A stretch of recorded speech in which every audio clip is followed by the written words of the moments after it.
BA third semester के विद्यार्थियों, जिन लोगों ने एंसिलरी विषय के रूप में दीनदयाल उपाध्याय का कोर्स लिया हुआ है, उनके थर्ड सेमेस्टर के कोर्सेज को मैं 3-4-5-7 वीडियो में 3-4-5-6-7 वीडियो में मैं इस पूरे कोर्स को ख़त्म करने का प्रयास कर रहा हूँ।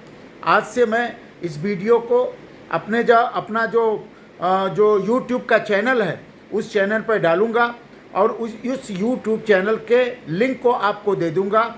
आप सुन करके थर्ड सेमेस्टर के जो विद्यार्थी एंसिलरी के हैं वो अपना अध्ययन कर लेंगे।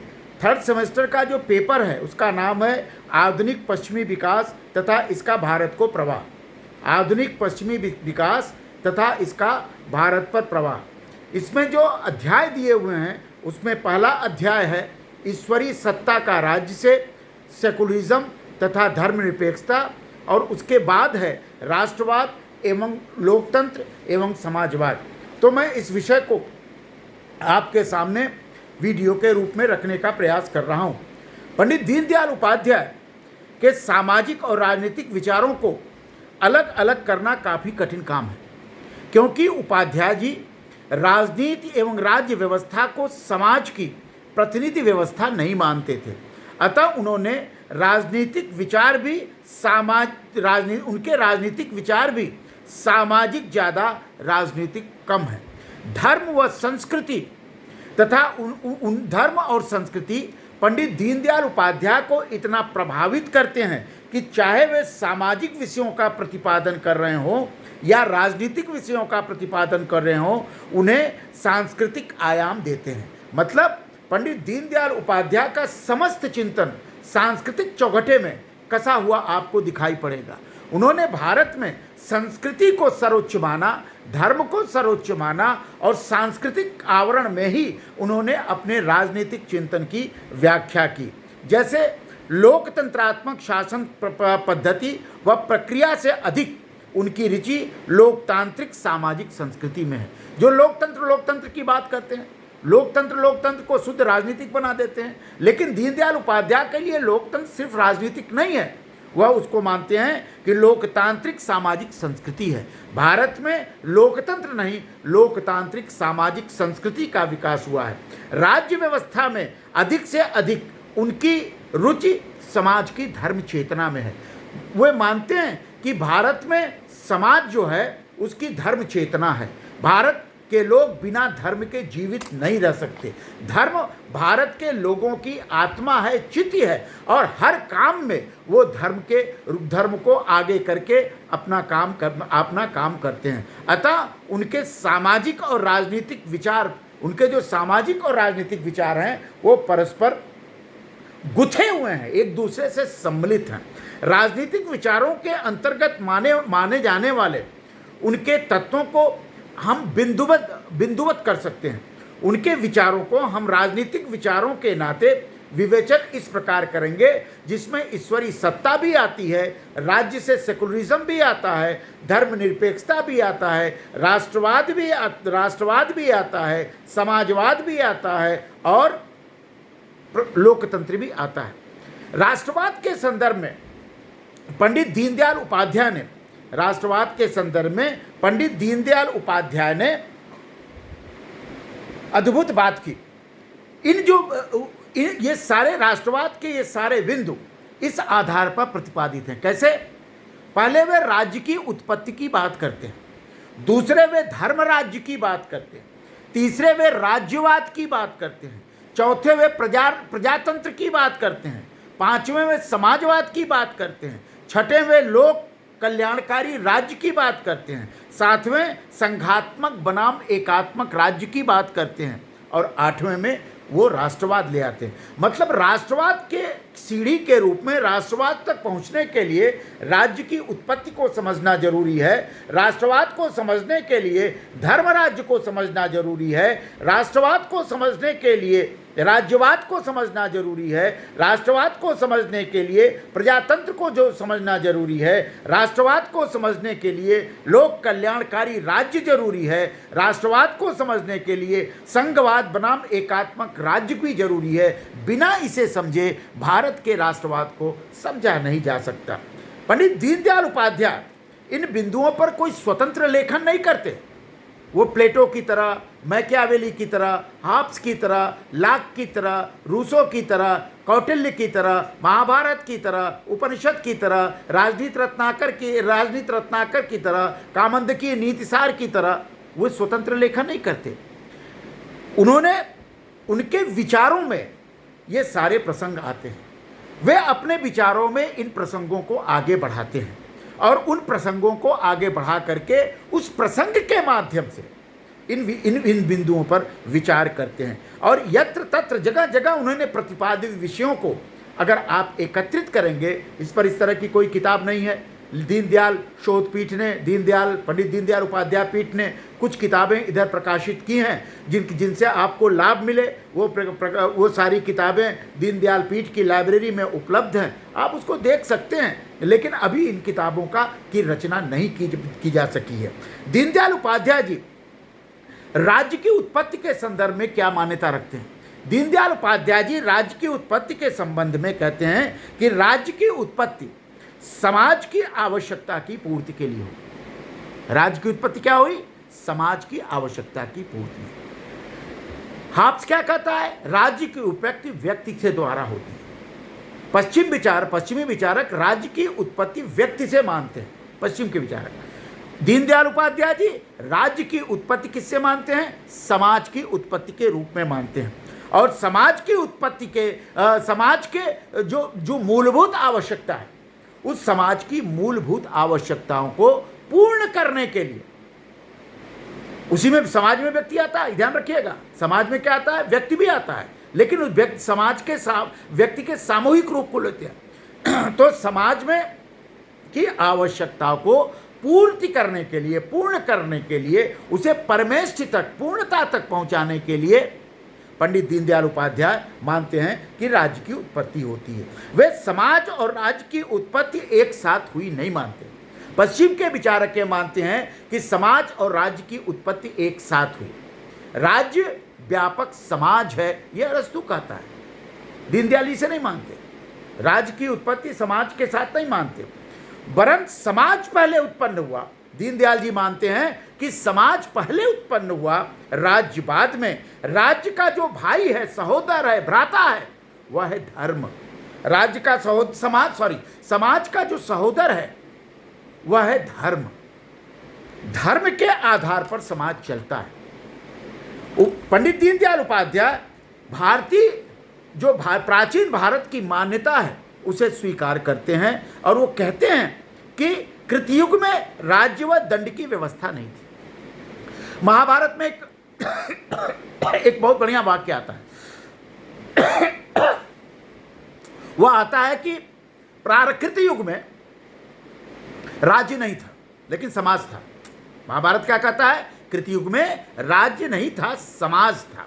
न राज्य था, न दंड की व्यवस्था थी। धर्म के आधार पर समाज का संचालन होता था। हर व्यक्ति, हर सृष्टि का हर तत्व अपने धर्म का पालन करता था। कालांतर में आगे चलकर समाज में विकृति आई, समाज में स्वार्थ बढ़ा, समाज में हिंसा बढ़ी, समाज में एक दूसरे को लड़ने, मात्स्य न्याय की स्थिति पैदा हुई। और उस विकृति से धर्म के रक्षण के लिए, दीनदयाल जी क्या मानते हैं? धर्म के रक्षण के लिए राज्य की उत्पत्ति होती है। इस संदर्भ में दीनदयाल जी बहुत अच्छा वाक्य कहते हैं। क्या कहते हैं? कि राज्य का निर्माण हमारे सामाजिक समझौते के अनुसार हुआ। पहले राजा नहीं था। महाभारत का उद्धरण वो कोट करते हैं। कृतयुग में न राज्य था, न राजा था, न दंड था, न दंड देने वाला था। सब प्रजा धर्म के आधार पर एक दूसरे की रक्षा करती थी। आपस में रक्षित समाज था। एक दूसरे से लड़ने वाला समाज नहीं था, आपस में एक दूसरे की रक्षा करने वाला समाज था। वो महाभारत के उस श्लोक को कोट करते हैं जिसमें कहा गया है, न राज्यम न राजासी न च दंडो न च दांडिका धर्मण्यैव प्रजा सर्वे रक्षन्ति स्म परस्परम। इसका अर्थ क्या हुआ? राज्य, राजा, दंड तथा दांडिक ये सब नहीं थे। धर्म के आधार पर सारी प्रजा परस्पर एक दूसरे का संरक्षण करती थी। आज के युग में इस परस्पर संरक्षण को समरसता भी आप कह सकते हैं। सामाजिक दायित्व का बोध था कृतयुग में। एक दूसरे की पीड़ा में, एक दूसरे के कष्ट में, एक दूसरे के सुख में, एक दूसरे के उत्थान में, एक दूसरे के विकास में और एक दूसरे को गौरव प्राप्त कराने में सहयोगी के रूप में समाज काम करता था। यह अद्भुत समाज था। इस तरह की समाज की कल्पना दुनिया के किसी देश में नहीं है। इस तरह के अद्भुत समाज की कल्पना पश्चिम के लोग कर भी नहीं सकते। वहां तो टकराव का समाज था, लेकिन भारत ने ऐसे समाज की कल्पना की। बाद में अव्यवस्था हुई, लोभ आया, क्रोध आया, धर्म की ग्लानि हुई और मात्स्य न्याय प्रारंभ हो गया। मात्स्य न्याय का क्या मतलब कि जैसे बड़ी मछली छोटी मछली को खा जाती है, बड़ी मछली छोटी मछली को खा जाती है, और उसी तरह से समाज का जो बलवान तत्व होता है, शक्तिशाली तत्व होता है, वह निर्बलों को खा जाता है, सताता है, उसको शोषण करता है। सारे जो समाज के जो इलिट क्लास था, बड़े लोग थे, विद्युत क्लास था, वो घबरा गए जब मात्स्य न्याय की स्थिति आई। तो उन्होंने कहा कि कैसे काम चलेगा समाज का, तो समाज खत्म हो जाएगा। सभी ब्रह्मा के पास गए। ब्रह्मा कौन है? सर्वोत्कृष्ट, सर्वोच्च नियंता। ब्रह्मा का दूसरे अर्थ में मत लीजिए, सर्वोच्च नियंता, संविधान के। ब्रह्मा ये संविधान, कॉन्स्टिट्यूशन, लॉ, जिसको दैवी लॉ, डिवाइन लॉ कह सकते हैं, उसके पास गए। ब्रह्मा ने स्वयं का रचा हुआ 1,00,000 अध्यायों का, 1,00,000 अध्यायों का संविधान समाज को दिया, भारत के समाज को दिया। उस समाज में वो 1,00,000 अध्यायों का समाज क्या, संविधान क्या था? 1,00,000। आप कल्पना करिए कि महाभारत कल्पना करता है 1,00,000 अध्यायों के संविधान की। कोई सोच सकता है? दुनिया के किसी ग्रंथ में 1,00,000 अध्यायों के संविधान की बात है, लेकिन भारत करता है। भारत 1,00,000 अध्यायों की बात। अब 1,00,000 अध्यायों में क्या रहा होगा? अच्छा, वो संविधान जो ब्रह्मा ने दिया वो कहां गुम हो गया भारत में?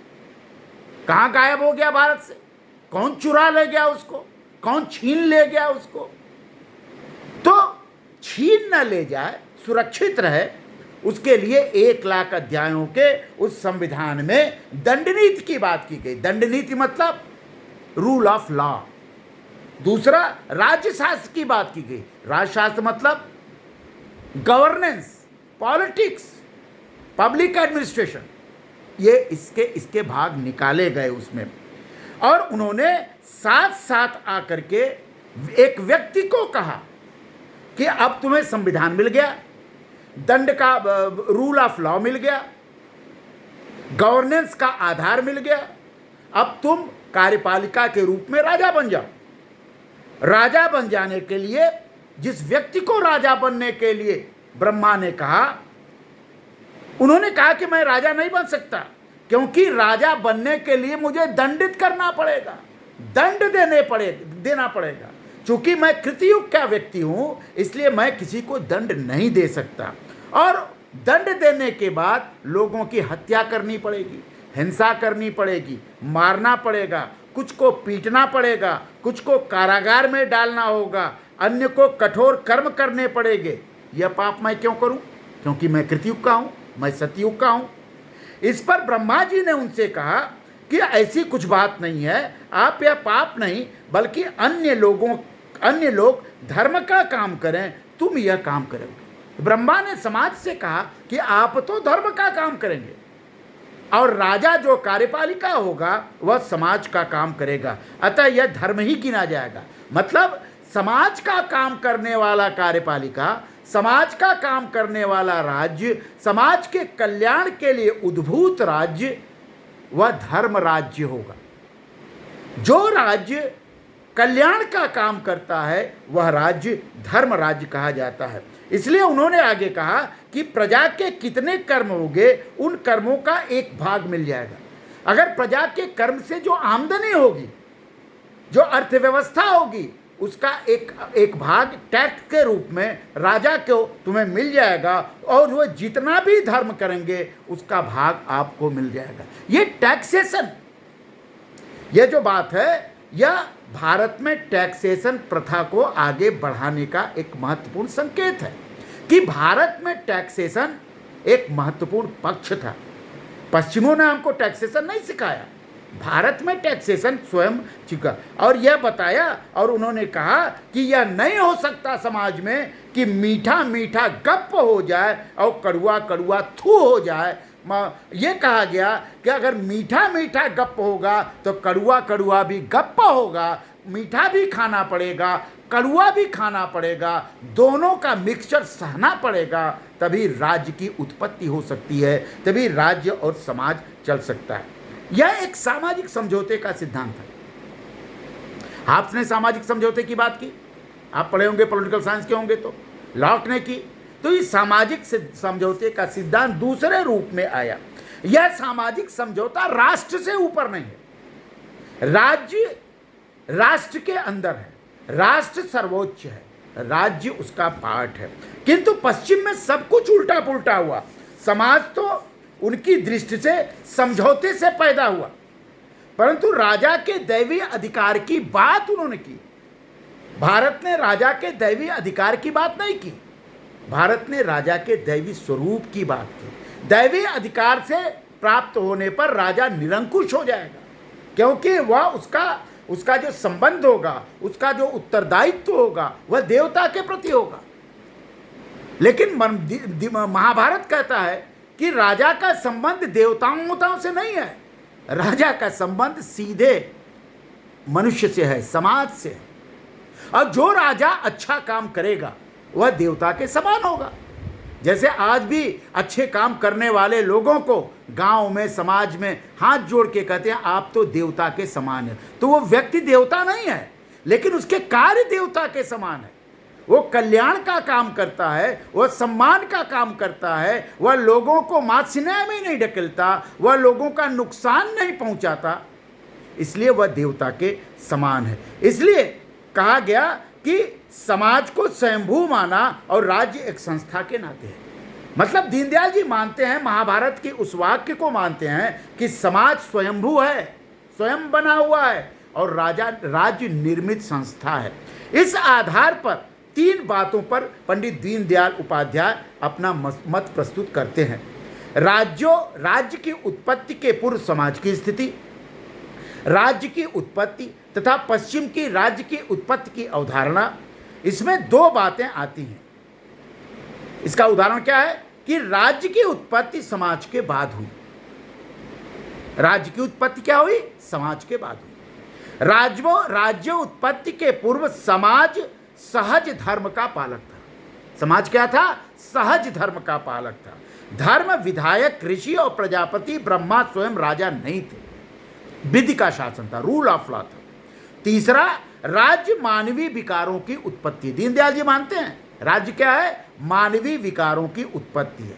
वह राज्य प्रजा में उत्पन्न हुए लोभ, क्रोध आदि धर्म को हानि पहुंचाने वाले तत्वों के खिलाफ सामने आया। अतः राज्य का प्रारंभिक रूप क्या था?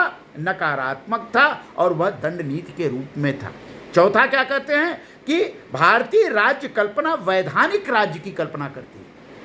वैधानिक मतलब कॉन्स्टिट्यूशनल राज्य की बात करता है। प्रजा के प्रतिनिधि ब्रह्मा द्वारा राजा मनु को स्वनिर्मित विधान प्रदान किया। माने प्रारंभिक काल में भी राज्य संविधान से संचालित था, व्यक्ति से संचालित नहीं था। और वह संविधान बनाया किसने? वह संविधान समाज में व्याप्त नियमों, कानूनों और धर्म के आधार पर निर्मित हुआ।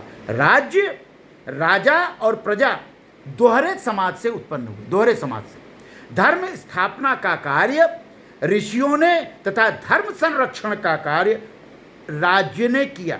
यह विधायिका और कार्यपालिका का पृथक्करण है। यह शक्ति पृथक्करण का सिद्धांत है कि ऋषियों ने कानून बनाया, राजा ने उसको इंप्लीमेंट किया। ऋषियों ने क्या किया? कानून बनाया, और राजा ने उसको इंप्लीमेंट किया। और यह इंप्लीमेंटेशन मतलब कार्यपालिका का काम समाज द्वारा निर्मित कानूनों को इंप्लीमेंट करने का ही है।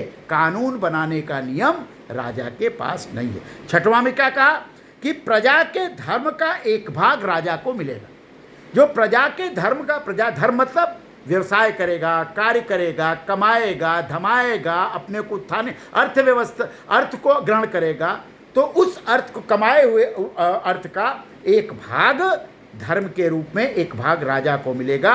यह विचार प्रजा द्वारा स्वीकृत राज्य व्यवस्था के तथा कराधान की जिम्मेदारी को संकेत करता है, टैक्सेशन को संकेत करता है। पाप का भाग भी राजा होगा। अगर समाज में पाप होगा तो उस पाप का भागी कार्यपालिका भी होगा। अगर समाज में हत्या होती है, समाज में लूट होती है, समाज में बलात्कार होता है, समाज में डकैती होती है, तो उसमें व्यक्ति ही दोषी नहीं होगा अगर उसका शमन राज्य नहीं करेगा, अगर हिंसा का शमन नहीं करेगा, अपराधी को दंड नहीं देगा, लूट और डकैती को संरक्षित नहीं करेगा, समाज के व्यक्ति को सुरक्षित नहीं करेगा, तो उसका पाप जो है वो कार्यपालिका को भी मिलेगा। इसलिए राज्य समाज की एक संस्था है, संपूर्ण समाज नहीं। पंडित दीनदयाल उपाध्याय कहते हैं कि राज्य जो है समाज की एक संस्था है, वह संपूर्ण समाज नहीं है। अब आज से शुरू कर दिया, 2-4 दिन में इसको मैं ख़त्म करूंगा। नेक्स्ट इसके बाद का जो स्टेप होगा वो मैं कल आपके सामने प्रस्तुत करूंगा।